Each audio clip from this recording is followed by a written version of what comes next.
Okay, so I would like to do something special, and that's advocate for insanity. Now, just hear me out. So, you ever talk to yourself? I mean, honestly, talk to yourself.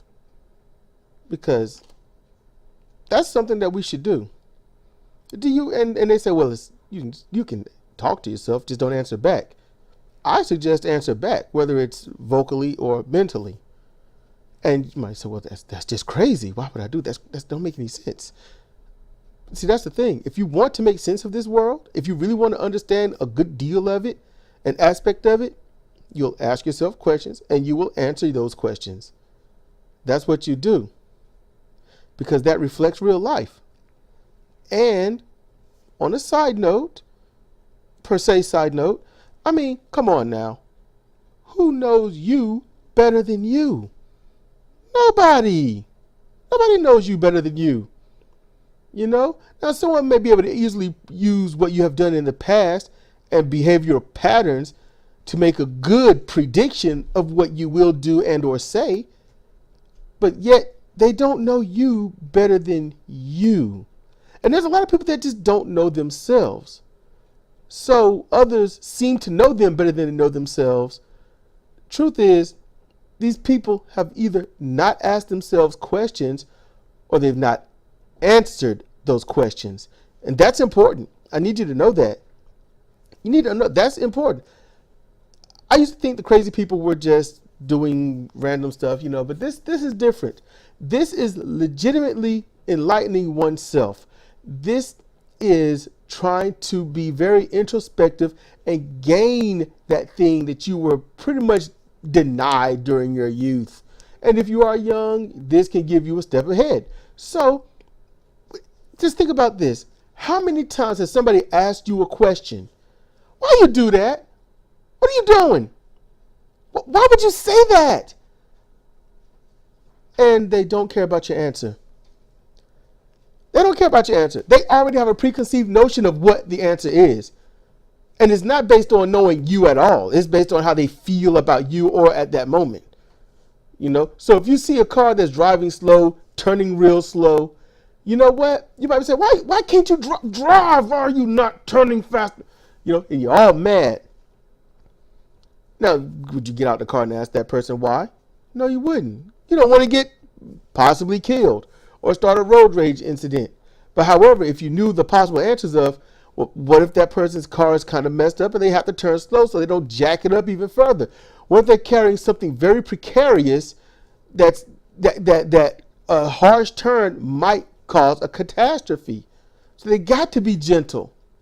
What if they just don't know the area and they're very scared? They just don't want to get lost or something like that. There's a lot of reasons. But people ask questions without caring about an answer. Basically, what I did to my own parents.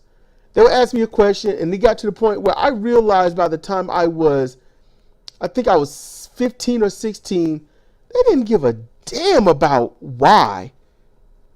They already had their preconceived notions. So when mom or dad would be like, why would you do that? I'm like, I'm just stupid. I don't think. And they just nod like, yeah, that makes sense. And they move on. They don't care about why. They don't care what led up to anything. And that is our society in a nutshell. No one gives a damn about why. They don't care about what led up to it. They don't care about nuance. What makes it right in their head? So if you do something that don't make sense, well, they might say, well, because you black. That's why you did it. Well, you white. Why else would you want to do something? Well, clearly that's just a thing Asians do. Well, that's just how Jews and people talk like that. Well, you know what? They obviously, from the Middle East, somewhere in that area. So, they're gonna behave like that. No, that is unadulteratedly wrong. Everyone has reasons for why they do what they do. And when you find out those reasons, not only do you get a chance to understand them, but then you have actually enlightened yourself. So how does this come back to oneself? When you do something and you do, why did I do that? That's just dumb. Sit down and think for once. Don't ignore it like everyone else does you, because that's trained in you. You have been literally indoctrinated into ignoring your own self. Who are you and why are you? You know, not what are you. You are a human being. You are a Homo sapien. That's what you are. But who are you? You know, and you don't go with religion, you don't go with politics, and you don't go with social conformity. Why did you do what you did? Why did you say what you said? You know, why did you think along those lines? Ask yourself those questions and sit down, answer them. No one knows you better than you. No one will have a better conversation with you than you, because you can't get up and walk away from you. You can't. Oh, you can easily say, I drop it, or I'm just going to move on. You know what the problem is? You'll end up asking that question about that situation again. So you might as well sit down with yourself and figure it out. Because if somebody asks you why you did what you did, or why you said what you said, you can give a legitimate answer and then judge them properly when you try to give them an answer and they don't care to listen. This is Sidra Kennedy for Comparative Reasoning. Thank you for listening.